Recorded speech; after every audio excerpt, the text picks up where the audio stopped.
This week, we remember a country music legend. It has been 20 years since Johnny Cash died, but a downtown attraction is giving fans access to the star's life. September 12th, 2003.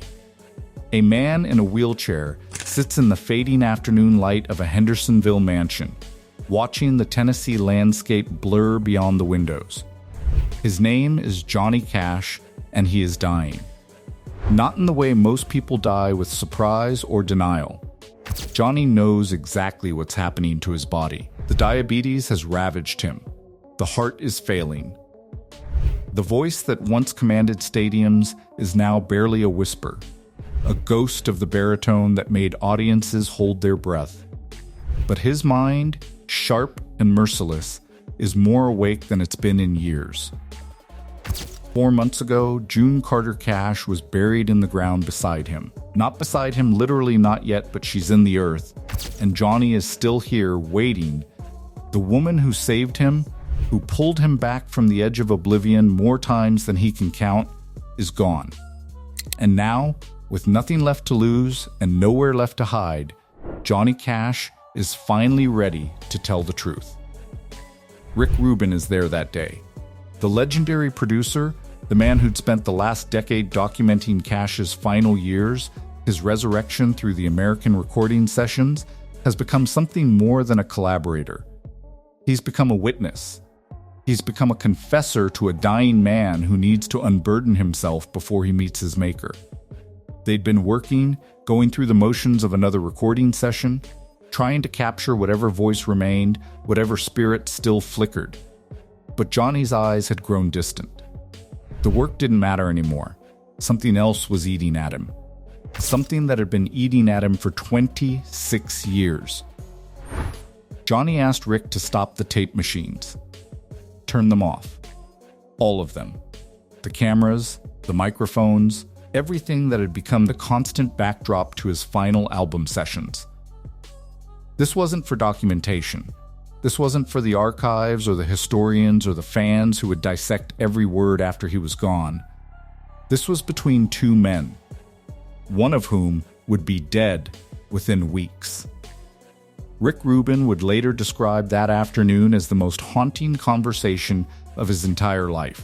Not because of what Johnny said, though that was devastating enough, but because of how he said it. The tremor in his voice, the way his hands gripped the wheelchair's armrests, the absolute clarity that this secret, this burden that Johnny had carried alone through nearly 3 decades was finally going to destroy him if he didn't release it before death did. The secret was about Elvis Presley. Johnny Cash had known Elvis Presley, not in the way the world knew him. Not as a fan or a fellow performer, or a legend who crossed paths with another legend at industry events. Johnny had known him in a way that very few people on earth ever had. And what Johnny knew about Elvis's life, about his death, about the machinery that had ground him down from a man into a ghost, had been tearing Johnny apart from the inside for 26 years. Since August 16th, 1977, since the day Elvis died, everyone knew the surface story of Elvis's death.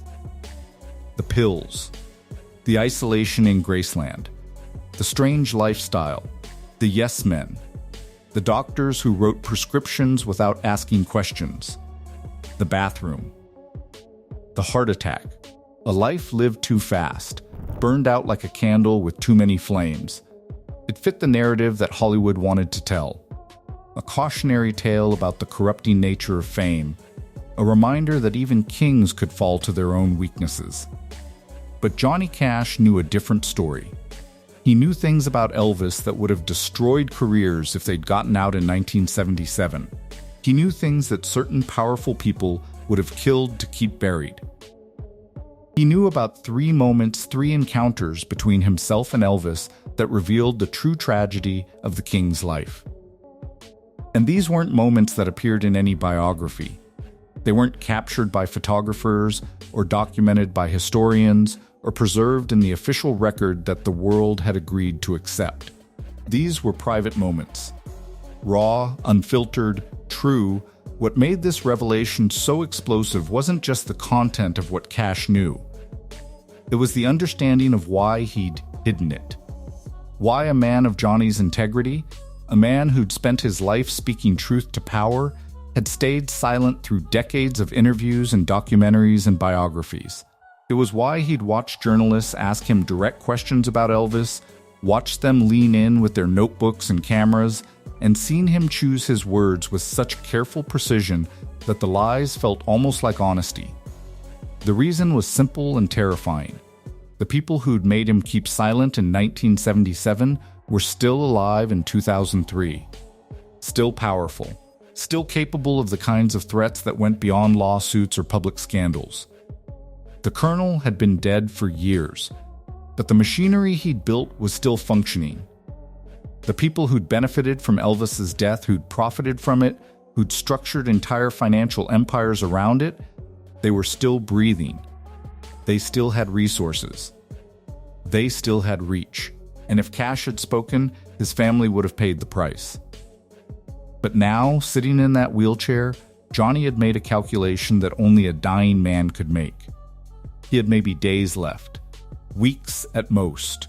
What could they do to him now? Kill him? He was already dying. Arrest him? For what speaking about a private conversation with a dead man? Sue him? Money meant nothing when you were about to leave everything behind. The only currency that mattered now was his soul. And his soul was withering under the weight of this secret. June was gone. That changed everything. June had been the anchor that kept him holding on to silence, to safety, to the careful navigation of a life lived partially in truth and partially in omission. June had understood the threats in a way that made her urge caution. Protect the family, keep the peace, let the dead rest. But June was in the ground now, and Johnny was about to follow her. And somewhere in that terrible mathematics, Johnny realized that the cost of silence had become higher than the cost of truth. More than 90% of the people watching this video right now still aren't subscribed, and that means most people are missing out on exclusive, untold stories about Elvis Presley you won't find anywhere else. If you don't want to miss the next revelation, now's the time. Subscribe, hit the bell, and share this video with one friend. Now let's continue. Rick Rubin watched as an old man, barely clinging to life, finally made the decision to let go of a burden that had been crushing him since before he was old, since before his body began its slow betrayal, since before the industry that had made him a legend had conspired to make Elvis a cautionary tale. Johnny Cash was ready to tell what he knew. The story, Johnny explained, began in Memphis. Not in the glitz of the Graceland mansion that would later define Elvis's life, and not on any stage where crowds screamed and security held back the hysteria. The story began in a converted auto repair shop called Sun Records, where a man named Sam Phillips had built a temple to American music from the bones of obsolete machinery and raw ambition. It was December 4th, 1956, and history would remember it as the $1 Million Quartet session. 4 young men around a piano: Elvis Presley, Jerry Lee Lewis, Carl Perkins, and Johnny Cash. The photographs that survive that day show them almost casual, almost spontaneous, captured in what the world believed was an impromptu jam session between friends. The cameras caught them smiling, playing, connected by the music and the moment. But those photographs, now famous and reproduced in countless books and documentaries, only told half the story. They told the half that Sam Phillips wanted the world to see. The other half, the real half, happened after the tape machines stopped rolling, after the reporters packed up their equipment and left Memphis for other cities and other stories, after the world had moved on to whatever else demanded its attention. That's when Elvis asked Johnny to stay behind. Johnny was 24 years old that night, and while he'd already tasted success with songs like I Walk the Line, he was still climbing. He was still hungry in a way that Elvis, at 21, had already learned to fear. Elvis was already the biggest star in America. He'd exploded onto the national consciousness like a meteor and the trajectory of his rise had been so vertical, so unprecedented, that nobody, not even Elvis himself, fully understood what was happening to him. The culture was still reeling from his appearance on The Ed Sullivan Show just weeks before, the cameras cutting him off at the waist because his hips were too dangerous, too sexual, too much of a threat to American morality. The establishment was terrified of him. The young people were obsessed with him, and Elvis himself was beginning to understand that he'd stepped into something that was far larger and far darker than teenage rebellion. Sam Phillips excused himself from his own studio. Johnny and Elvis were alone as Memphis grew dark outside the windows. The neon of Beale Street reflected off the glass, casting strange shadows across the control room. And that's when the swagger disappeared. The sneer that Elvis had perfected for the cameras, the confidence he projected in photographs and on television, all of it evaporated. What Johnny saw in that moment was a terrified kid. Not the king, not the revolutionary, not the man who'd changed American music forever. Just a young man who'd already figured out that he'd made a deal with forces he couldn't begin to understand. Elvis told Johnny something that night that would have destroyed his career if it had gotten out in 1956. Something that would have given his enemies the ammunition they needed to tear him down completely. Something about Colonel Tom Parker that very few people in the world knew. Parker had only been managing Elvis for a year at that point. Just 1 year. But in that short time, the cage was being built around the young singer with a precision and deliberateness that suggested long practice. Parker wasn't just a manager. He was an architect of control. And what Elvis had discovered, what had sent genuine terror through him, was that Parker's hold over him went far deeper than standard management contracts and commission percentages. The Colonel had gambling debts, not small debts, not the kind of thing a man could work off with time and discipline. These were catastrophic debts that ran so deep that Parker was essentially drowning in them. The men he owed money to weren't music industry executives or even legitimate businessmen. They were people who collected debts in blood. They were people who understood that a living debtor was worthless, but a controlled debtor was an asset. And they'd seen in Colonel Parker exactly what they needed, a man desperate enough to do anything to keep himself alive. That's when they discovered Elvis. Parker had essentially handed them the solution to his problems in the form of a young man with a voice that could make people weep and hips that could make them riot. Elvis became collateral. Elvis became a golden goose that would lay eggs for decades, and those eggs would pay off Parker's debts forever. The Colonel didn't own a piece of Elvis because he believed in the kid's talent. He owned Elvis because Elvis was the only thing between him and the people who'd break his legs. Or worse. Elvis had discovered this truth accidentally. He'd overheard a telephone conversation that Parker didn't know he was listening to. The Colonel, thinking he was alone, speaking with one of the men behind the gambling debts, discussing the arrangements, how long they could expect to profit from the young singer, what contingencies were in place if Elvis became less profitable. It was clinical. It was mathematical. It was a conversation about extracting maximum value from a human being, and Elvis had heard every word. Johnny watched as Elvis's hand shook while he explained this, not from fear of the Colonel exactly, but from the deeper understanding that had crystallized in that moment of accidental eavesdropping. He wasn't a singer who'd been lucky enough to catch the attention of a manager. He was a product. He was a financial instrument.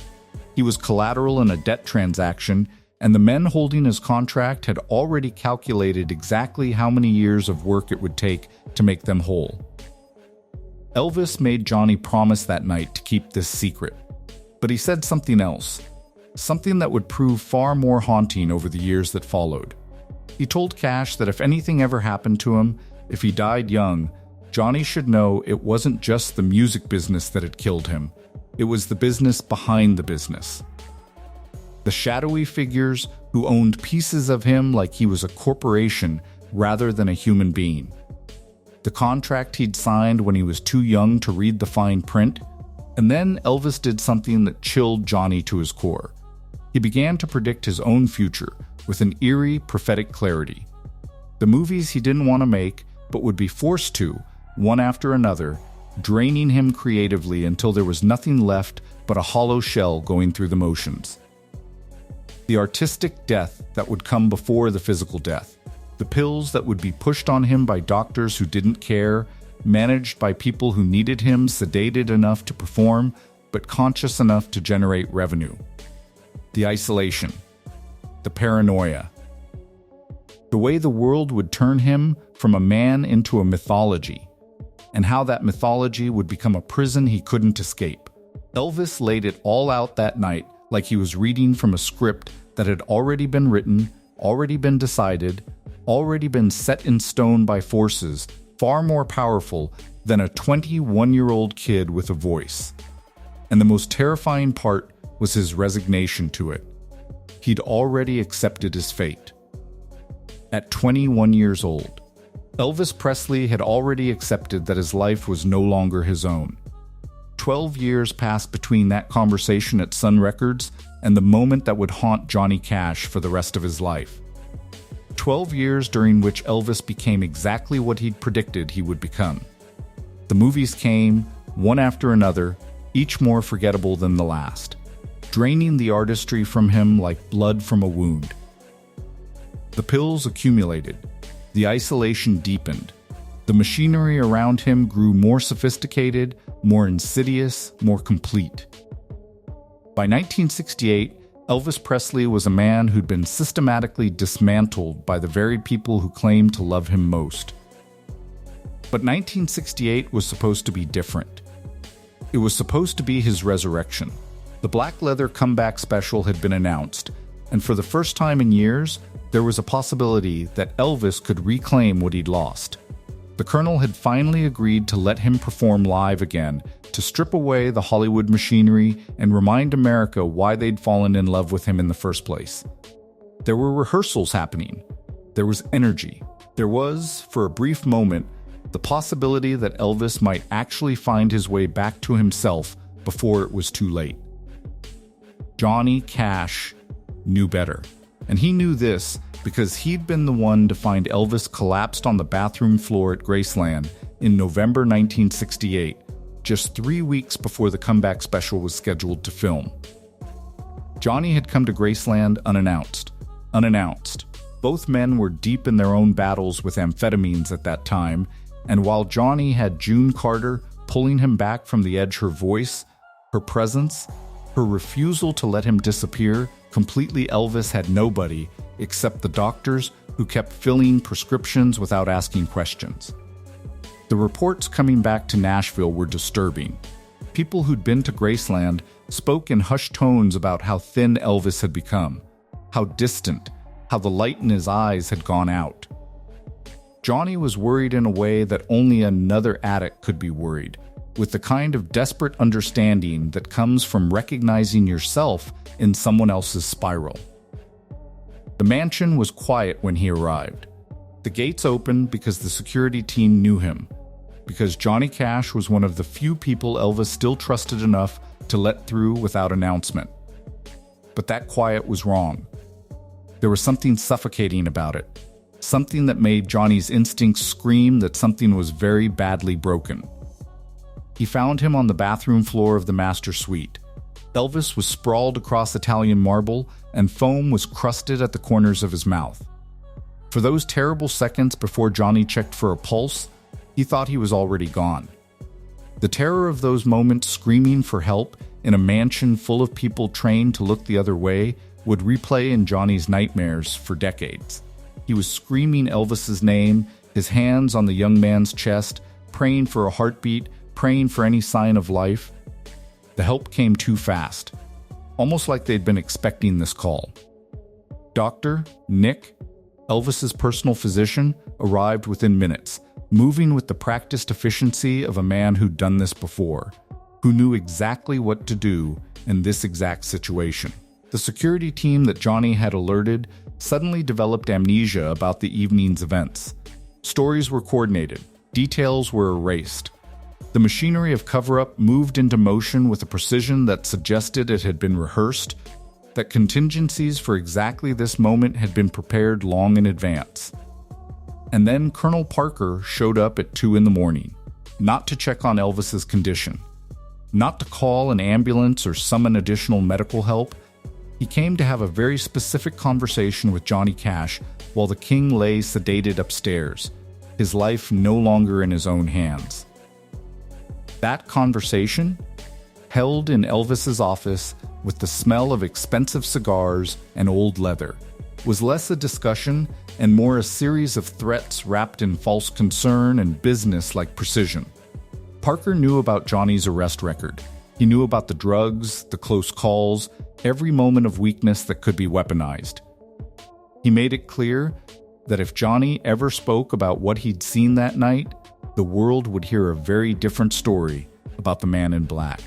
A story about drug addiction, about jealousy, about instability. A story that would destroy everything Johnny had built. But it was the second part of Parker's threat that truly broke Johnny. The colonel had connections that went beyond the music industry, beyond even the mob figures everyone suspected he was involved with. These were people who could solve problems permanently. People who didn't leave loose ends. Parker made it crystal clear that Johnny's family, June, the children, everyone Johnny loved, could become problems that needed solving if Johnny decided to become a problem himself. The threat was wrapped in language that sounded almost friendly, but the meaning was unmistakable. Keep quiet or suffer consequences that would extend far beyond Johnny himself. When Elvis finally came to, when Johnny was allowed to see him briefly before being escorted off the property by security, the young singer grabbed Cash's hand with surprising strength. Elvis whispered something that would haunt Johnny forever. He said he knew exactly what he'd taken. He knew exactly what he was doing. This wasn't an accidental overdose born from carelessness or confusion. This was deliberate. This was a test. Elvis's way of seeing if anyone in his life would actually try to save him or if they would just let him die. The answer terrified both men.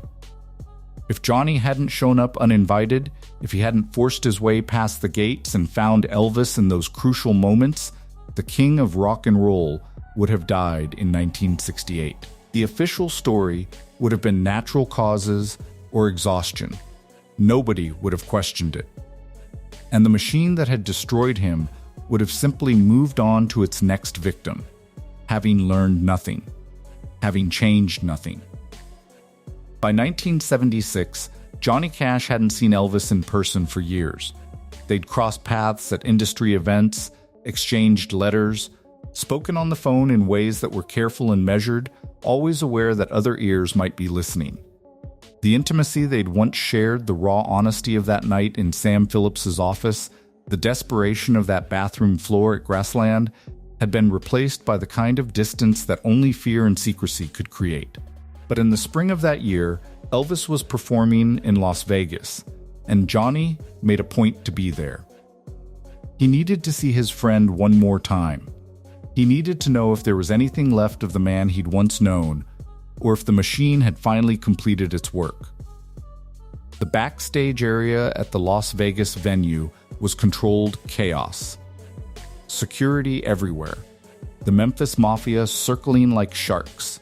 The entourage that had become more important than the man at the center of it. But Elvis saw Johnny, and something in his face changed. It was like a door opening that had been locked for a very long time. He hugged Cash with an intensity that surprised them both, pulling him close, holding on longer than was comfortable, like he was trying to memorize the feeling of another human being who actually cared about him. The transformation was staggering. The Elvis standing in front of Johnny was barely recognizable as the man who'd been so vibrant, so dangerous, so alive just a few years earlier. Bloated from the pills and the isolation, his face puffy, his movements sluggish, his eyes carrying a weight that no human being should have to carry alone. But beneath all of that physical deterioration, Johnny saw something else. Clarity, terrible, absolute clarity. They found a private moment away from the crowds, away from the cameras and the handlers and the people who existed only to extract value from Elvis's remaining years. And that's when Elvis said something that would echo in Johnny's mind until his own death. Something so specific, so certain, that it couldn't possibly be dismissed as the rambling of a drugged mind. "Johnny, I'll be dead by 42. Write me a song when I'm gone, but tell them the truth when you're ready to join me." The words landed like a stone dropped into still water. Johnny's initial reaction was to dismiss it as the pills talking, as the paranoia and depression that came with being a prisoner in your own life. But Elvis wasn't high that night.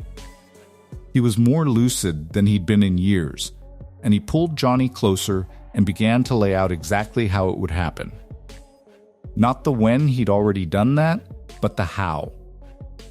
The specific, methodical how. Elvis told him about the bathroom. He told him about the heart, about how the combination of medications he'd been prescribed would eventually trigger cardiac arrest in a way that would look natural, that would look like the consequence of his own excess rather than what it actually was. He told Johnny that he'd been planning this for months, that it wasn't suicide in the traditional sense, but something far more calculated. It was the only escape route from a contract that wouldn't end until his heart did. The financial prison that Elvis described that night was more elaborate than anything Johnny could have imagined. The Colonel hadn't just owned a percentage of Elvis's earnings through standard management deals. Parker had essentially sold futures on Elvis's corpse. There were insurance policies that would activate upon his death. There were release contracts that stipulated posthumous earnings would flow to certain parties for decades after he was gone. There were merchandising deals, licensing agreements, and financial instruments so complex that they required lawyers to explain them and accountants to track them. Elvis had discovered these documents during his divorce proceedings with Priscilla, hidden in safety deposit boxes he wasn't supposed to know about. When he realized what they contained, when he understood that his death was literally worth more to certain people than his life, something inside him had broken in a way that couldn't be repaired. The revelation wasn't just that he was trapped. It was that his entrapment was structured, mathematical, and permanent. The only variable was time. Johnny tried to argue with him that night. He tried to convince Elvis that there were other ways, that they could figure this out together, that suicide wasn't the answer. But Elvis shook his head with a patience that was almost unbearable. This wasn't impulsive. This wasn't desperation talking. This was a man who'd spent 16 years being systematically destroyed and had finally arrived at the only logical conclusion. The business model required his death. The people who'd built fortunes on his existence were betting on it. So why not take the one thing he had left control over when and how it happened? Cash wrestled with this knowledge through Elvis's final year, watching from a distance as his friend grew sicker, more isolated, more resigned to his fate. The guilt was suffocating. The knowledge that he could have done something, should have done something, but was held back by the Colonel's threats and his own family's safety. It became his greatest regret, the stone he'd carry to his own grave. When news of Elvis's death reached him on August 16, 1977, Johnny locked himself in his bathroom and wept. Not from surprise, not from shock, but from the crushing weight of inevitability. Elvis had called his own death down to the year, to the age, to the exact moment when the machinery would finally wind down. 42 years old. Just like he'd said. But the story didn't end with Elvis's funeral. 3 weeks after the burial, Cash received a package with no return address, postmarked from Memphis the day before Elvis died. Elvis Presley wasn't weak. He wasn't a cautionary tale about fame and excess. He was a prisoner who chose the only exit available to him, a man who orchestrated his own death as carefully as he'd once orchestrated his performances. The tragedy wasn't that Elvis died young. It was that the music industry created a system where death became his only way to achieve freedom. Elvis didn't die from drugs, Johnny whispered in those final days. He died from slavery. The pills were just the method. The cause was the contract he signed when he was too young to know that fame could be a death sentence. More than 90% of the people watching right now still aren't subscribed, and that means you're missing exclusive Elvis revelations you won't find anywhere else. Subscribe, hit the bell, and share this with one friend before it's taken down.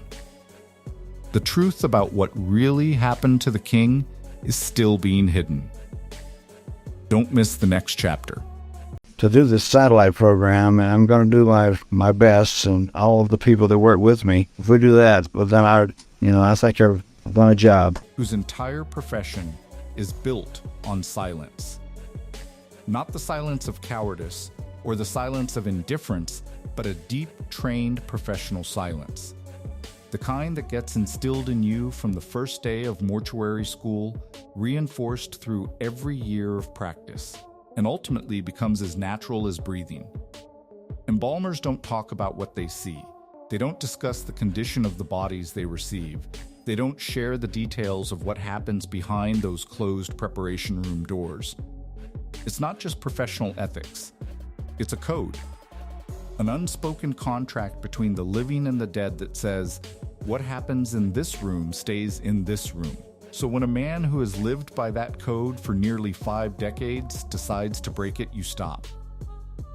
You listen. Because men like that don't speak without reason. And they don't speak without consequence. His name hasn't been released publicly. And for reasons that will become very clear as this story unfolds, that's deliberate. What we know about him is this. He was a licensed mortician working out of Memphis, Tennessee in the summer of 1977. He was 31 years old. He had been in the funeral business for just under a decade, trained under one of the most respected morticians in Shelby County, and his funeral home had a professional working relationship with some of the most prominent families in the city. He was good at his job. He was discreet.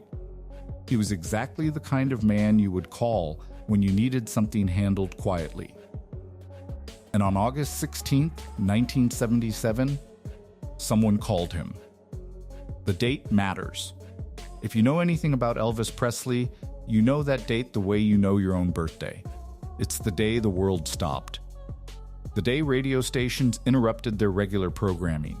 The day grown men and women sat down in the middle of wherever they were and wept for someone most of them had never met. August 16, 1977 is the day Elvis Presley was pronounced dead at Baptist Memorial Hospital in Memphis, Tennessee at 3:30 in the afternoon officially, at least. But the call that came into this embalmer's funeral home didn't come at 3:30 in the afternoon. It came earlier, significantly earlier.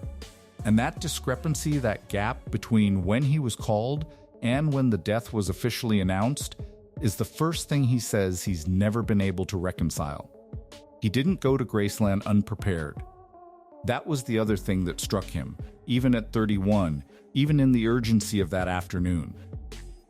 Before he arrived, he received instructions, not a general briefing about the nature of the situation, not the kind of routine communication that passes between a funeral home and a client's family-specific instructions. He was told who would be present in the preparation area when he arrived. He was told which aspects of his standard documentation process would not be required. And he was told, clearly and without ambiguity, that certain observations he might make in the course of his professional work were to remain entirely outside of any written record.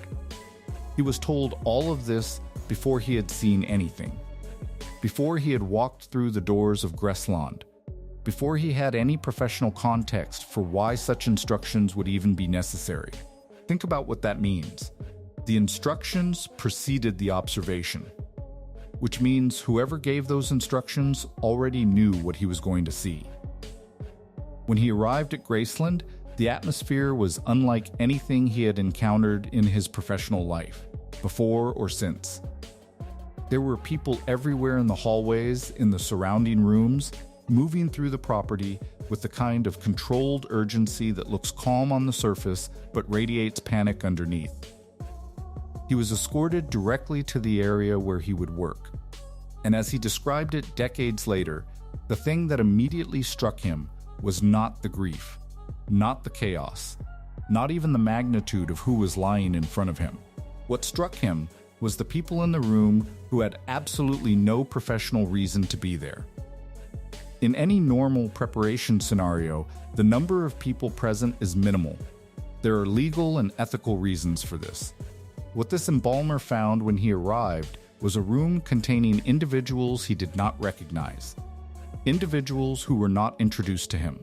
Individuals who watched him work in silence and did not leave. He asked at one point who they were. He was told they were there to assist. He did not ask again. He worked that night under observation. Every movement he made was watched.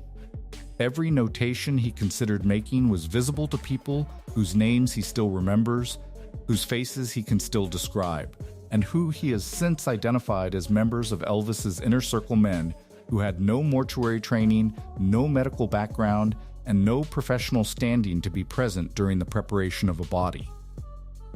And yet, there they were.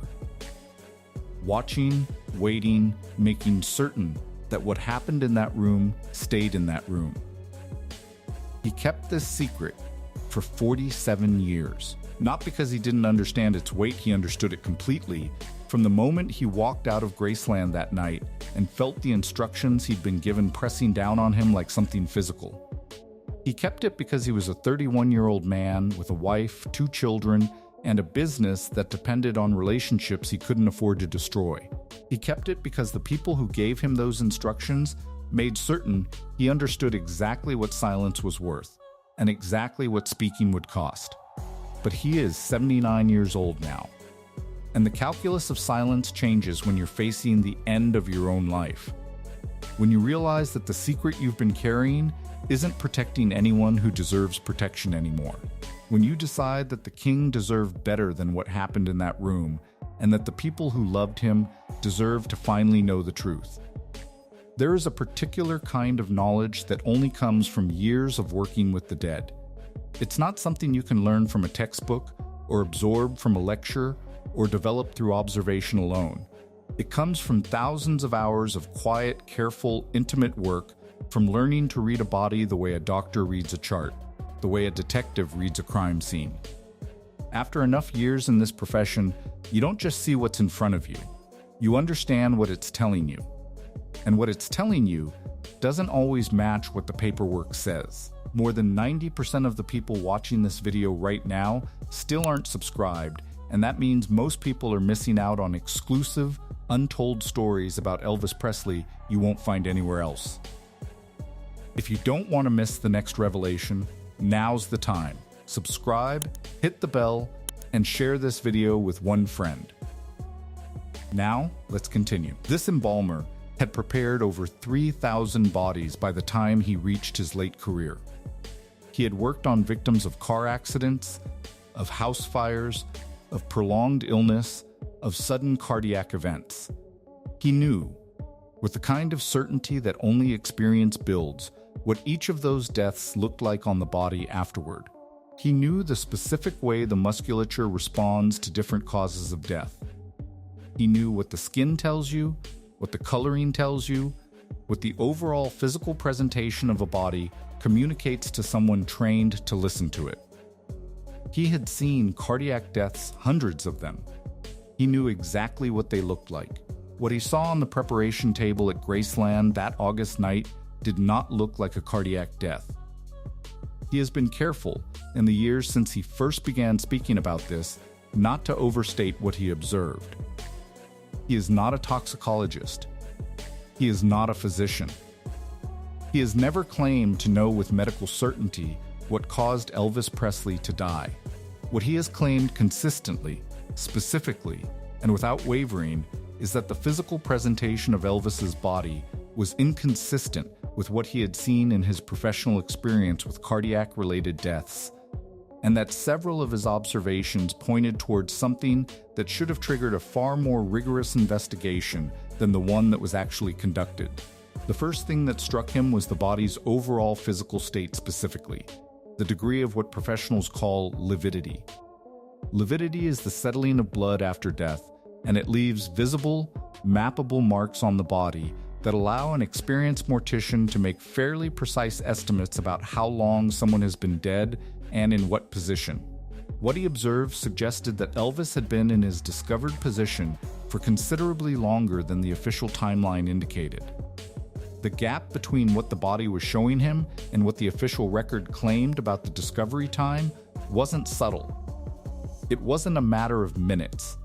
It was significant enough that he noted it immediately, and significant enough that he understood, instantly, why the men standing in that room were watching him so carefully. He said nothing. He continued working. The second observation was harder to rationalize away. Elvis Presley's official cause of death was listed as cardiac arrhythmia, essentially, an irregular heartbeat that became fatal. This was the conclusion offered to the public, reinforced through press statements, and accepted without serious challenge in the immediate aftermath. But the embalmer's professional experience with cardiac deaths carried a specific set of physical expectations, and Elvis's body did not meet them in several critical ways. The physical signs he observed were more consistent in his professional assessment with what he had seen in cases involving catastrophic pharmaceutical accumulation cases where the body had been overwhelmed not by a single cardiac event, but by a sustained physiological collapse driven by toxic levels of multiple substances interacting simultaneously. Again, he is not a toxicologist. He is not making a clinical diagnosis across nearly 5 decades of distance. But he has spent 40 years preparing bodies, and he knows the difference between what he was seeing and what the official paperwork was telling him he should be seeing. And the difference was not small. What made this observation particularly significant was its relationship to something he'd already been told before he arrived. He had been instructed not to document certain physical observations. That instruction was given before anyone could have known what he would find, which meant it wasn't a reactive measure. It was anticipatory. Whoever gave that instruction already knew what the body would show, and had already decided that it would not enter the official record. The third thing he observed, and this is the detail he has described as the one that never left him, the one that still surfaces in the early hours of the morning when sleep doesn't come easily, was a specific physical marking on the body that he had not been told to exclude from documentation. Apparently because whoever gave the instructions hadn't anticipated that he would notice it. He noticed it. He said nothing. He completed his work. And when he left Graceland that night, he carried that observation with him like a stone in his chest, because he understood immediately what it implied about the events that had preceded Elvis's death and about who else had been present in that house during the hours that were never fully accounted for. He sat in his car outside the Graceland gates for a long time before he drove away. He has described that moment as the last time in his life that he seriously considered going back inside and telling someone what he'd seen. He thought about his wife. He thought about his children. He thought about the men who had watched him work in silence. And then he started the car and drove home and said nothing to anyone, not that night, not for nearly 5 decades. He said later, when he finally began to speak, that the hardest part wasn't carrying the secret. The hardest part was knowing that 3,000 other families had trusted him with their most sacred grief, and that for one family, for the millions of people who loved Elvis Presley, he had failed that trust completely. I've prepared over 3,000 bodies in my career, he said. I know what a man who died of a heart attack looks like. What I saw that night in Graceland, that wasn't it. Understanding what he saw is only half of this story. The other half, the half that reveals just how deliberately and systematically the truth was buried, is understanding what happened in the 72 hours after he left Graceland. Because the night of August 16th, 1977, wasn't just the night Elvis Presley died. It was the night a machine quietly switched on. a machine designed not to grieve, not to memorialize, not to investigate, but to contain. And this embalmer was one of the first people that machine reached out to touch. He went home that night and said nothing to his wife. Not because he didn't trust her, but because he understood instinctively that what he was carrying was the kind of information that becomes dangerous the moment it leaves a single person's possession. He had seen enough of how Memphis worked the interconnected relationships between its powerful families, its legal infrastructure, its social hierarchies, to know that a 31-year-old mortician who started talking about what he'd observed inside Graceland would not be talking for very long. So he stayed quiet. He went to work the next morning. He read the newspapers like everyone else, and he watched the official narrative take shape in real time, knowing with absolute professional certainty that significant pieces of it were wrong. The visit came on the third day. He hadn't been expecting it, though in retrospect he says he probably should have. A man arrived at his funeral home, not Elvis's personal attorney, not a Graceland family member, but a representative, a fixer, in the language that would come to define that era's celebrity machinery. The man was polite. He was well-dressed. He spoke in the measured, unhurried tone of someone who has had this kind of conversation before and expects it to go a particular way. He thanked the embalmer for his professionalism on the night in question. He expressed the family's gratitude for his discretion. And then, without any significant change in tone or posture, he placed a document on the desk between them. Not the surviving twin. Not the boy carrying Jesse Guerin's ghost in the architecture of his own name. Not the living half of something incomplete. Vernon may have believed, in his grief and in his love, that giving Elvis a name that no longer rhymed with a dead brother's was a kind of release, a father's final permission slip. You don't have to carry him anymore. You can just be yourself now. Whether that was mercy or overreach depends entirely on what you believe Elvis would have wanted. And Elvis, inconveniently, was not there to say.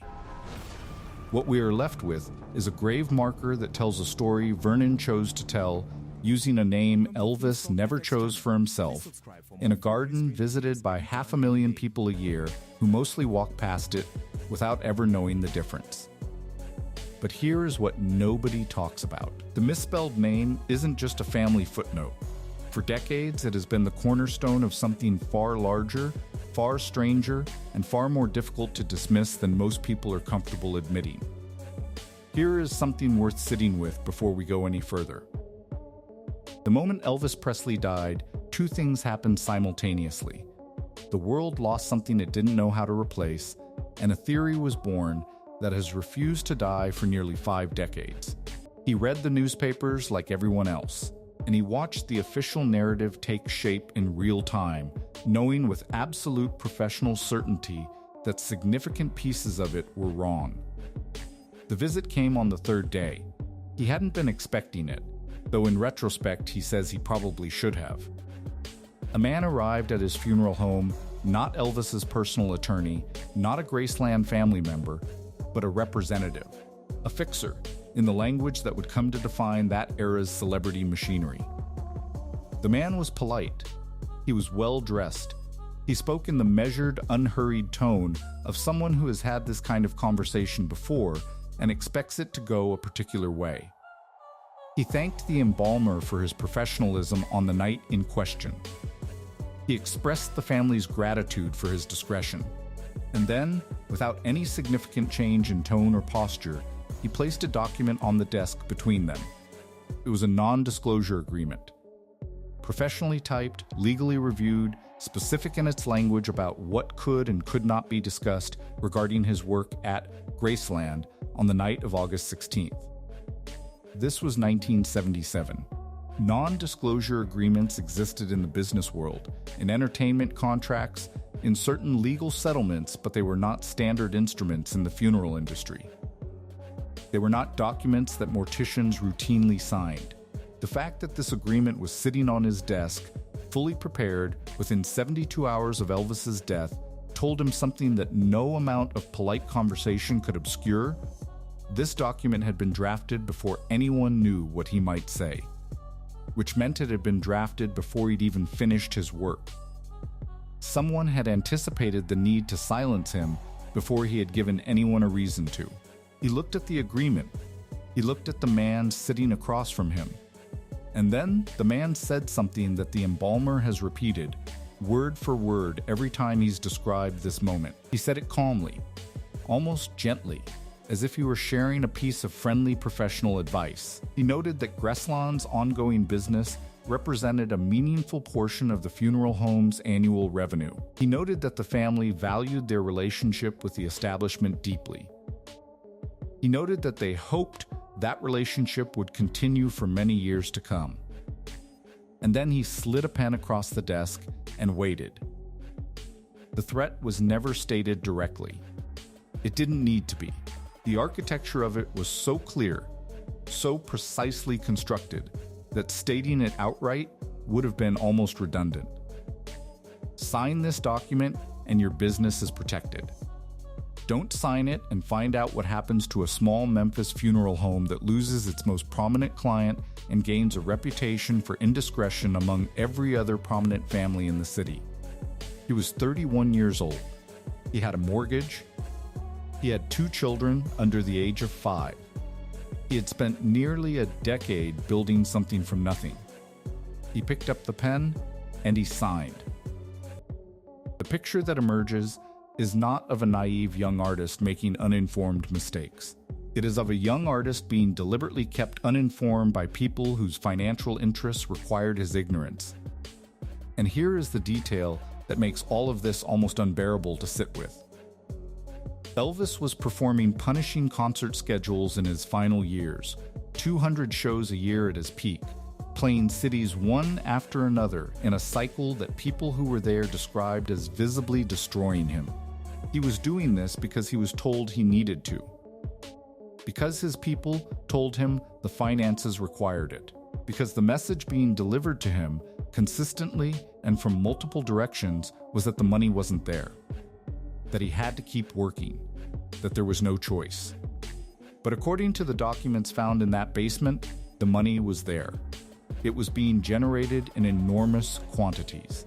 It was simply being redirected, layered through agreements he hadn't fully seen, and funneled into arrangements that served everyone in his orbit except the man whose name was on every marquee and every ticket.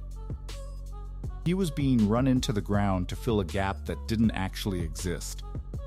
And the receipts for exactly how that was done were sitting in a filing cabinet beneath his own home the entire time.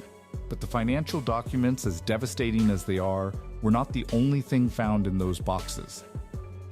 Because mixed in among the contracts and the ledgers and the side agreements, there were personal papers, notes, letters, pages written in a hand that those close to the estate recognized immediately.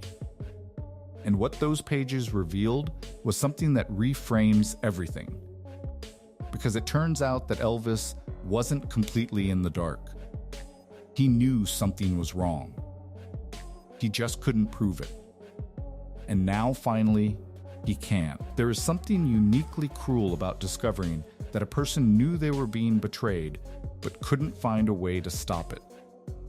That the trap was closing, and they could feel the walls moving, and yet every direction they turned, there was someone blocking the exit. That is the portrait that emerges from the personal documents found in that basement. Not Elvis, the oblivious superstar, too consumed by fame and excess to notice what was happening around him. But Elvis the man, sharp enough to sense the betrayal, isolated enough that sensing it changed nothing, and desperate enough that he started writing things down. Because writing was the only place left where he could tell the truth without someone intercepting it. The notes are not dramatic confessions. They are not the kind of thing that reads like a thriller. They are something far more painful than that. They are the quiet, almost private observations of a man who is doing the math and finding that the numbers don't add up, and who is beginning to understand, slowly and then all at once, that the people responsible for making the numbers add up are the same people who have the most to gain for making sure they never do. In one set of pages, Elvis wrote with striking clarity about his financial confusion, about being told one figure by his accountants and then seeing something different reflected in his actual circumstances. He wasn't raging. He wasn't accusatory in the way someone who has hard evidence might be. He was asking questions on paper the way a person asks questions when they already suspect the answer, but are still hoping they're wrong. He was hoping he was wrong about the people he had built his entire world around. The Memphis Mafia dynamic is impossible to separate from this part of the story. The men in Elvis's inner circle, the friends, the bodyguards, the childhood companions who traveled with him and lived at Graceland and filled the rooms of every hotel suite he ever occupied, are often discussed in terms of their loyalty to him. And many of them did love Elvis with genuine ferocity. But love and honesty are not always the same thing. And the basement documents make clear that at least some members of that inner circle were aware that something was financially wrong and chose, for reasons that are not difficult to understand, to say nothing. Because speaking up meant losing the salaries, the cars, the houses, the entire lifestyle that Parker's machine was funding for everyone in its orbit. The system that was exploiting Elvis was also feeding everyone around him.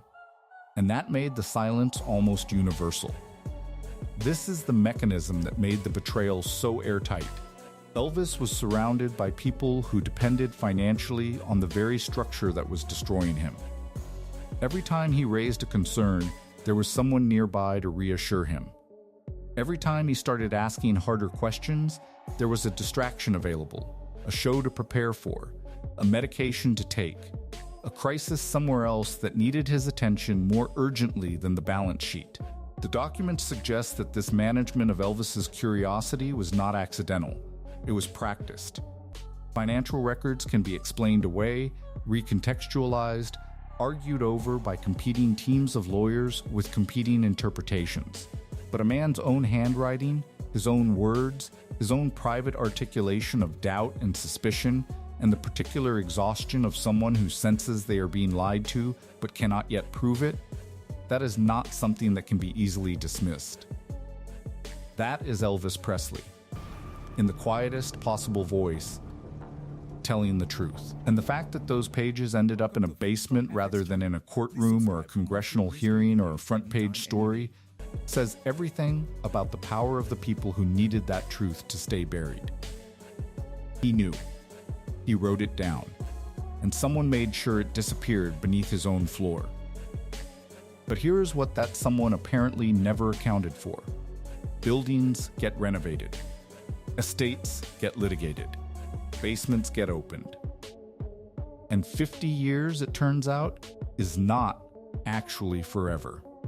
This is why the modern Graceland controversies matter so much as context for what was found in that basement. In 2024, Graceland became the center of a jaw-dropping legal battle when a fraudulent company attempted to foreclose on the property using documents that were later determined to be fabricated. This pattern, attack the witness, seal the evidence, obstruct the verification, is not a defensive strategy that innocent institutions deploy. It is the strategy of an institution that knows the room it's protecting contains something it cannot afford to have examined. And the consistency of that strategy across nearly 5 decades, across multiple witnesses, across journalists and filmmakers and genealogists, and now a dying embalmer with nothing left to lose, is itself the most damning evidence of all. For the millions of people who loved Elvis Presley, who grew up with his music, who stood in line at Graceland, who felt his voice as something personal and sacred, this story carries a particular weight. Because it isn't just about how he died. It's about what the people around him chose to protect, instead of choosing to protect him. It's about a man who was, by all accounts, in catastrophic physical decline in his final years, surrounded by people who had the power to intervene, and instead had the incentive to look away. The cover-up didn't begin the night he died. It began long before that, in the daily decisions of people who chose their own interests over his life. The embalmer spent 47 years carrying what he saw in that room. He says the weight of it never got lighter. Not once.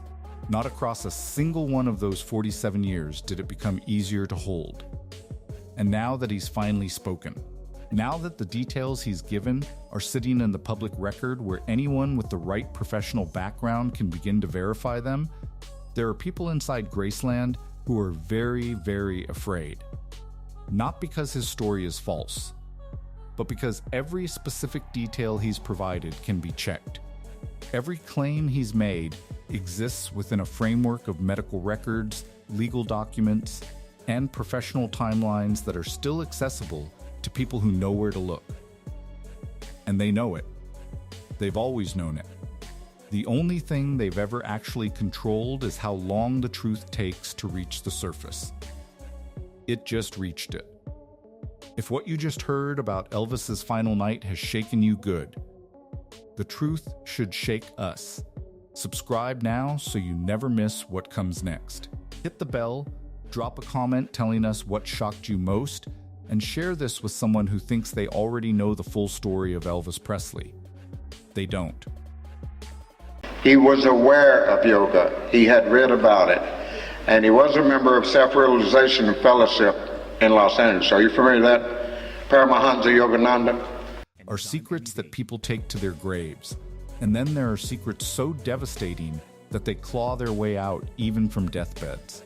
In a Tennessee hospice room in November 2022, a man named Charlie Hodge was dying of pancreatic cancer when he called his nephew to his bedside and said something that changed everything we thought we knew about August 16, 1977.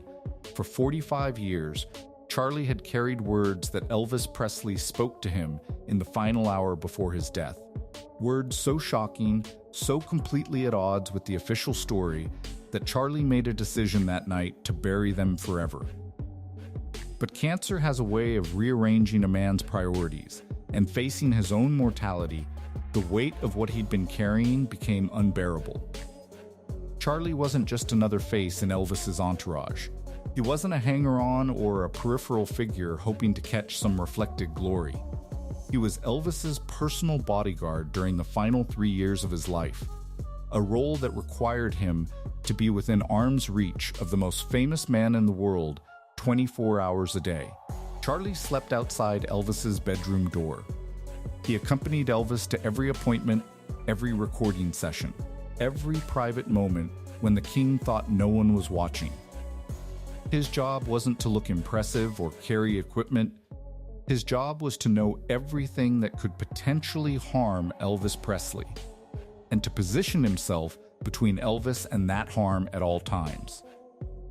The relationship between them went deeper than professional obligation. Elvis had pulled Charlie from a dangerous situation in Memphis in 1974, a gambling debt that had turned violent, a life that was spiraling toward an ending Charlie couldn't escape on his own. Elvis didn't just pay off the debt. He gave Charlie purpose, family, a reason to wake up every morning that went beyond simple survival. In return, Charlie gave Elvis something rarer than loyalty: complete discretion. He signed non-disclosure agreements that were more comprehensive than most government security clearances.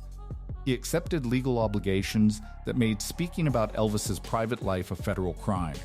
But more than that, he earned Elvis's trust through 3 years of proving that he would rather die than betray it. The financial incentives for his silence were substantial. Charlie's annual salary was more than most people earned in a decade, and his contract included provisions that would support his family for years after Elvis's death, provided he honored the confidentiality agreements. But those agreements became secondary to something deeper. Elvis had saved Charlie's life, and Charlie understood that his own life had meaning only as long as it served to protect Elvis's. It wasn't just employment, it was a form of spiritual debt that Charlie never expected to be released from. Which is why what happened on August 16, 1977, destroyed Charlie in ways that took him decades to understand. Because on that night, Charlie realized that all of his vigilance, all of his preparation, all of his positioning himself between Elvis and danger had been meaningless. The danger was already inside the house. The danger was wearing the faces of people Elvis trusted. And Charlie had been powerless to protect Elvis from the very people who employed him. The official story says Elvis was found dead in his Graceland bathroom by his girlfriend Ginger Alden around 2:30 in the afternoon. Charlie's account reveals that this version of events is not just incomplete, it's deliberately false. Charlie was the first person to encounter Elvis that day, not Ginger, not Dr. Nicopolis, not anyone else in the house. Charlie was conducting his routine security sweep of Graceland's upstairs area around 2:00 a.m. and when he heard sounds coming from Elvis's private bathroom. Not sounds of distress, not sounds of medical crisis, but the unmistakable sound of conversation. Elvis was talking to someone. When Charlie investigated, he found Elvis sitting on the bathroom floor, fully conscious, completely lucid, and apparently waiting for him. This wasn't a man in the grip of a drug overdose. This wasn't a man suffering cardiac arrest. This was a man who had positioned himself in a place where he knew Charlie would find him during the security sweep, and who had something urgent to communicate, something that couldn't wait for morning, something that couldn't be said in any other location in the house where they might be overheard. Elvis looked at Charlie and spoke words that have haunted Charlie for 45 years. Not words of goodbye, not expressions of pain or confusion, but a direct, specific warning about what was about to happen. Elvis told Charlie that he had discovered something about the people closest to him, something about his medical care, about his medication, about decisions being made regarding his health without his knowledge or consent. He had figured out that the inner circle responsible for his well-being was actively undermining it, and he knew that speaking this truth to anyone else in the house would be dangerous for both him and Charlie. What Elvis said next was a warning, a prediction, and an accusation that would reframe everything about his death if the world ever heard it. But Charlie made a choice that night to protect Elvis's memory rather than expose his truth. A choice that has cost him every peaceful night's sleep for the rest of his life. A choice that he was finally ready to unmake as his own death approached. Because Elvis's final words weren't peaceful. They weren't resigned. They were a desperate attempt to ensure that at least one person would know what really happened when the official story was written. And they were specifically directed at Charlie not as a friend, not as an employee, but as the only witness to what was about to unfold. Charlie described that moment on the bathroom floor as the most lucid he had ever seen Elvis in the final months of his life. There was no slurring, no confusion, no signs of the pharmaceutical fog that had increasingly clouded Elvis's days and nights. His eyes were clear, his posture alert, and when he spoke, his voice carried the unmistakable weight of someone who had figured out something terrible and was running out of time to act on it. The first words out of Elvis's mouth weren't a request for help or an expression of physical distress. They were an instruction delivered with the precision of someone who understood exactly what he needed to accomplish in the time he had left. More than 90% of the people watching this video right now still aren't subscribed, and that means most people are missing out on exclusive, untold stories about Elvis Presley you won't find anywhere else. If you don't want to miss the next revelation, now's the time. Subscribe, hit the bell, and share this video with one friend. Now let's continue. Charlie, I need you to remember exactly what I'm about to tell you. Word for word. Can you do that for me? Elvis wasn't asking Charlie to call for medical assistance. He wasn't asking for medication or expressing concern about his physical condition. He was asking Charlie to become a witness to something that required perfect recollection. Charlie nodded, and Elvis continued with a calmness that Charlie later described as the most frightening thing about the entire encounter. This wasn't a man spiraling into medical crisis. This was a man preparing to deliver testimony he knew might be his last opportunity to speak truth about his own life. What Elvis said next shattered Charlie's understanding of everything that had been happening inside Graceland for the previous 2 years. Elvis told Charlie that he had discovered something about his medication, not that he was taking too much, not that he was addicted, but that his drug supply was being deliberately manipulated by people he trusted. He had found evidence that his prescription medications were being specifically combined and administered in ways designed not to treat his medical conditions, but to create and maintain dependency. The pharmaceutical cocktail he received daily wasn't medical care. It was chemical control. Elvis explained to Charlie that he had accidentally overheard a conversation 3 days earlier between Dr. Nicopolis and someone else, someone whose voice Elvis recognized but wouldn't name to Charlie, discussing what they called managing Elvis's condition. But they weren't talking about managing his health. They were talking about managing his cognitive capacity, his decision-making ability, his awareness of his own financial and legal situation. Elvis had realized that the people responsible for his medical care were deliberately keeping him in a state of controlled impairment because an alert, fully functional Elvis Presley would ask questions they couldn't answer. The conversation Elvis overheard included specific discussion about dosage timing, not to minimize his discomfort or treat his legitimate medical issues, but to ensure that he remained dependent on the very people who were controlling what he received. Elvis told Charlie that he had been attempting for months to reduce his medication intake, to clear his head enough to understand what was happening to his career, his finances, and his legal obligations. Every time he tried to assert control over his own medical care, he was told that his demands were symptoms of his addiction, signs that he needed more medical supervision rather than less. But Elvis had managed through 3 days of secretly reducing his intake without telling anyone to achieve enough mental clarity to understand the scope of what was being done to him. He told Charlie that his prescription drug dependency hadn't developed organically. It had been cultivated.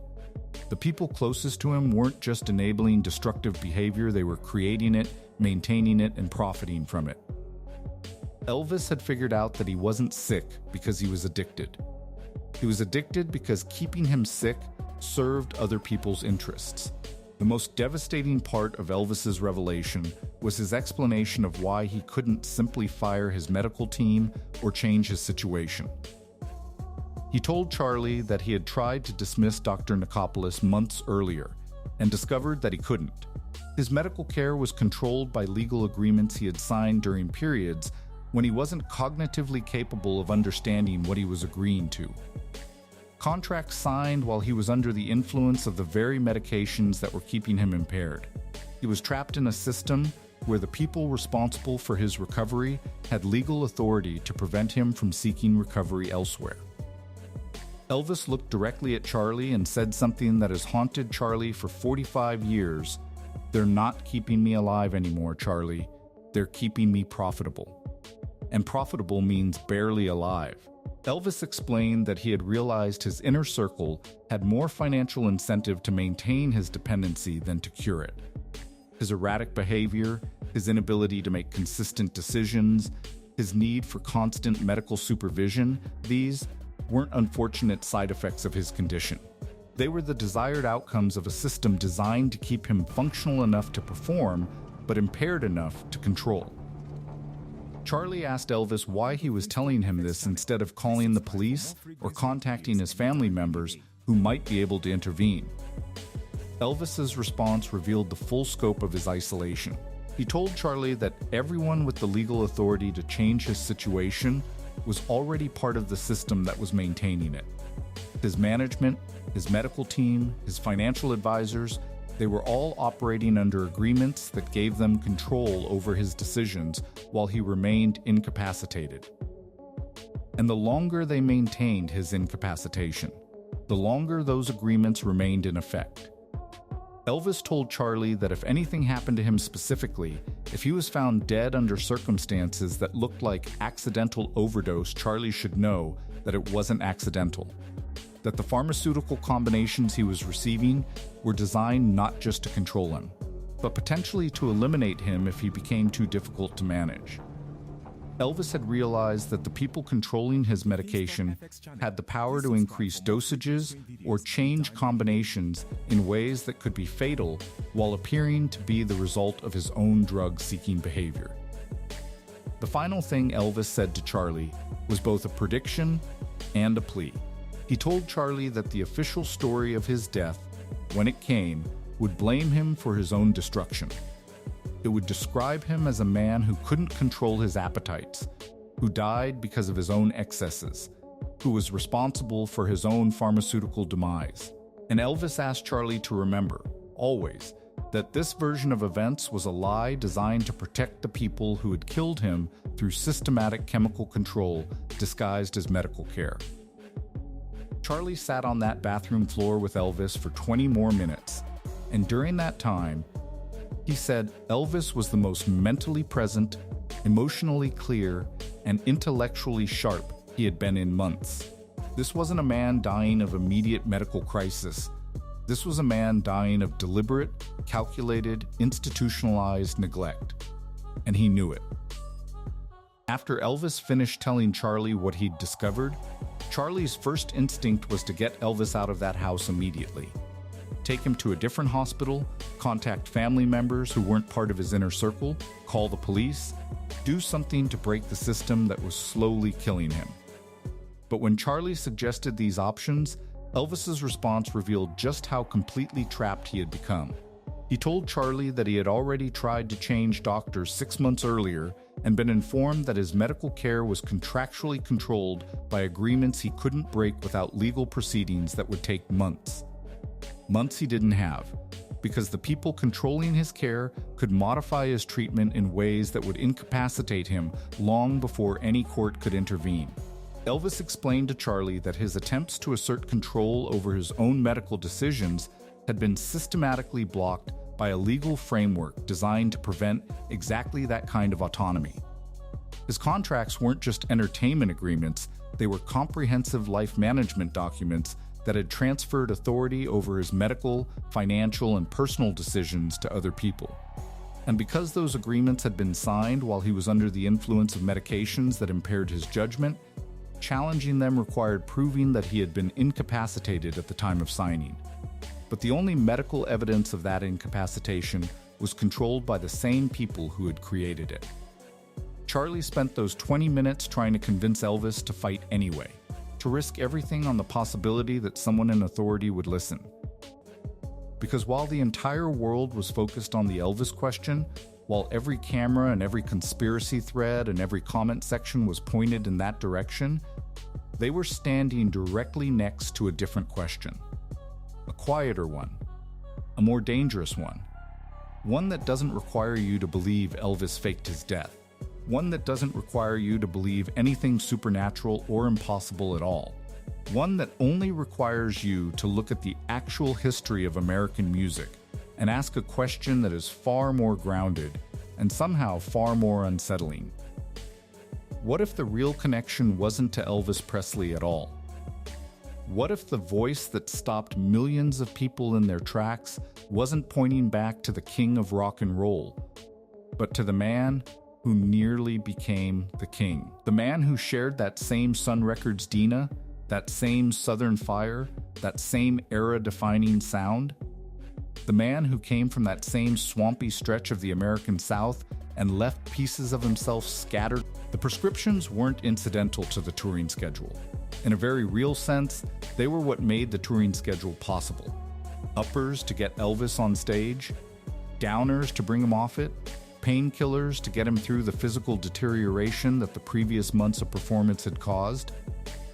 And then, more uppers, more downers, more painkillers.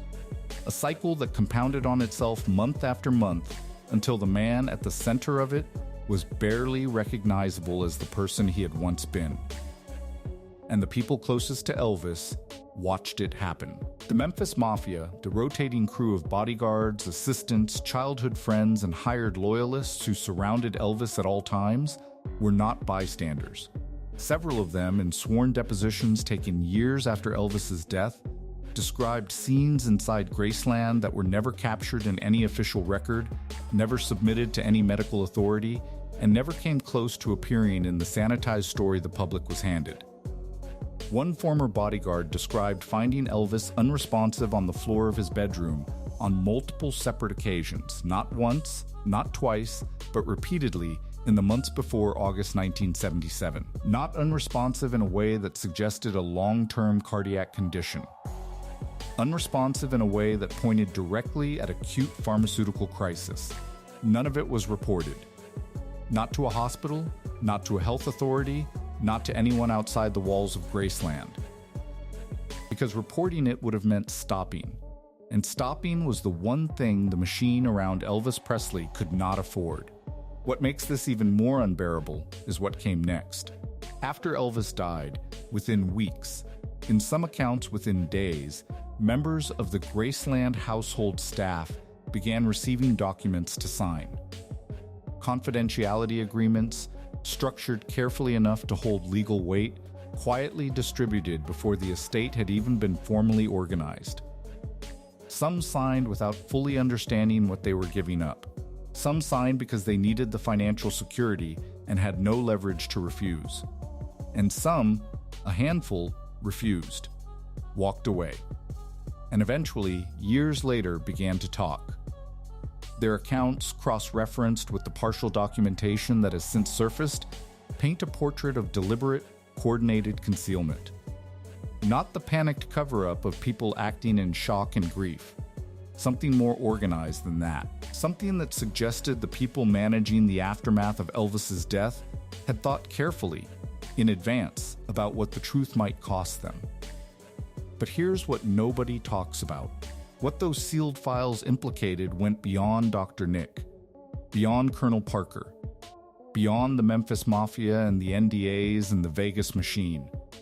They pointed toward a third name, someone far closer to Elvis than any of them. Someone the public has defended, celebrated, and mourned. Someone who, if the documents are to be believed, knew exactly what was happening inside Graceland. And said nothing. There is a particular kind of silence that descends when powerful people decide that the truth is too inconvenient to survive. It isn't loud. It doesn't announce itself. It works through paperwork and legal classification and the quiet reassignment of documents from one category to another, from evidence to privacy, from public record to sealed file, from inconvenient fact to comfortable story. And in the case of Elvis Presley's autopsy, that silence was constructed with extraordinary precision. What the public received in August 1977 was a cause of death. Cardiac arrhythmia. 2 words that explained everything and revealed nothing. What the public did not receive, what was carefully withheld, reclassified, and eventually sealed behind layers of legal protection, details of his financial situation at the time of his death are staggering when you actually sit with them. Years of compulsive spending, mismanaged contracts, a personal entourage that cost a fortune to maintain, and a business relationship with Colonel Tom Parker that had systematically stripped him of the kind of long-term wealth his career should have guaranteed. All of it had left the estate in a genuinely precarious position. The property itself was valuable, but it was also expensive. Graceland cost money to run, money to staff, money to maintain, and with no Elvis Presley generating income, the mathematics of keeping it in the family were deeply uncomfortable. That financial pressure didn't announce itself immediately in 1977, but it built steadily over the years that followed, and by the early 1980s it had become impossible to ignore. But before any of that could be addressed, there was the matter of where Elvis was going to spend eternity. He was originally buried at Forest Hill Cemetery, a few miles from Graceland alongside his mother Gladys. That lasted exactly 2 months. In late August of 1977. Now here is where the sealed records re-enter the picture. Because what independent researchers and investigative journalists have established over the years is that the sealed portions of Elvis's medical documentation reportedly contain more than just test results. They contain physician communications, internal memos, Prescription justifications that were written in the language of medical necessity, but that, read against the backdrop of what we now know, paint a very different picture of what was actually happening. These documents were deemed too sensitive for public release. That phrase, too sensitive, is doing an enormous amount of work in this story. Sensitive to the truth, perhaps. Sensitive to the reputations of people still living. Sensitive to an estate that had every financial incentive to ensure the legacy of Elvis Presley remained untouched by the full weight of what his final years actually looked like. And then there is Vernon Presley, Elvis's father, a man who had buried his wife years before and was now burying his only son. By every account, Vernon was devastated in ways that language cannot fully contain. But what has been documented, quietly, carefully, by people who were present in those weeks after Elvis's death, is that Vernon reportedly pushed for the investigation to be closed quickly, to be resolved, to be finalized and sealed away before the public had time to form its own conclusions. A grieving father wanting to protect his son's memory is an entirely human impulse. Nobody would deny him that. But a grieving father actively influencing the pace and scope of a death investigation is something else entirely. And the question it raises, who else was Vernon protecting and from what, is one that the sealed records may still hold the answer to. Because somewhere inside those restricted files, the full chemical story of Elvis Presley's final hours is still sitting. And the people who control access to it have never once offered a satisfying explanation for why the rest of us aren't allowed to read it. There is a particular kind of courage that doesn't get celebrated. It doesn't come with applause or recognition or the comfort of knowing that history will vindicate you quickly. It comes with professional isolation, public dismissal, and the slow erosion of everything you built your career on. And in the years following Elvis Presley's death, a small number of people with medical credentials, investigative experience, and nothing personal to gain chose that kind of courage. They looked at the official record, compared it against the evidence they had examined with their own hands, and said clearly on the record, at personal cost, that the story the public had been given was not the complete truth. They were ignored. And that ignored testimony is some of the most important evidence in this entire story. When the Presley family commissioned their own independent pathological review in the aftermath of Elvis's death, 2 physicians were brought in to examine the findings separately from the official coroner's process. And among them, codeine was present at a level reportedly 14 times higher than what is considered the upper boundary of therapeutic dosage. 14 times. That is not a number that coexists quietly with a natural heart arrhythmia ruling. That is a number that demands its own conversation entirely. But here is where the story moves from shocking to something darker. This was not the first time the medical establishment had taken a hard look at George Nicopolis. In 1980, less than 3 years after Elvis's death, he had faced a formal investigation into his prescribing practices, an investigation that shocked the medical community, not because it happened, but because of how it ended. He was cleared. Cleared despite the prescription records. Cleared despite the testimony. Cleared in a decision that left many of the physicians who reviewed the evidence openly questioning how the outcome had been reached. But 2003 was different. By then, the legal landscape had shifted. Additional records had surfaced. And in the deposition testimony that accompanied his license revocation, Dr. Nick admitted, for the first time on the record, in language that carried full legal weight, that his prescribing practices with Elvis Presley had been excessive. Excessive. One word. But in a medical legal context, that word is a confession with consequences. And it cracked the wall in a way that nothing before it had managed to do. Around the same time, something else was happening. For the millions of people who have spent 45 years believing that Elvis died because he couldn't overcome his personal demons, Charlie's revelation requires a fundamental reframing of everything they thought they understood. Elvis didn't die because he was too weak to fight his addictions. He died because the people trusted to help him fight those addictions had financial incentive to ensure he lost that fight. The official narrative that blamed Elvis for his own destruction wasn't just wrong, it was a deliberate lie designed to protect the people who had systematically destroyed him. This recontextualization has implications that extend far beyond Elvis's individual tragedy. It reveals how celebrity death can become profitable for institutions that position themselves to inherit control over that celebrity's legacy. When we examine similar cases other entertainers who died young under, circumstances that enriched their handlers while eliminating their own, agency patterns emerge that suggest Elvis's death wasn't an isolated incident, but part of a broader industry practice of treating celebrity as an extractable resource rather than human life requiring protection. Charlie's decision to finally break his 45-year silence represents more than one man's deathbed confession. It represents a moral reckoning with institutional power structures that continue to operate in the entertainment industry today.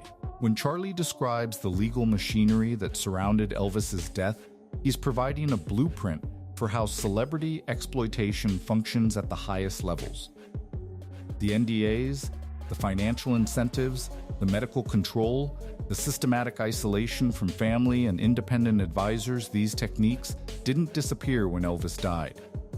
They were refined and institutionalized. Elvis's final words weren't a goodbye. They were an accusation. An accusation that took 45 years to reach the public, because the system that killed Elvis was powerful enough to silence even the witnesses to its crimes. But Charlie Hodge spent his final months ensuring that at least one person would know what really happened in that bathroom on August 16, 1977. And now the question isn't whether we believe Charlie's account. The question is what we're willing to do with the truth he died to preserve.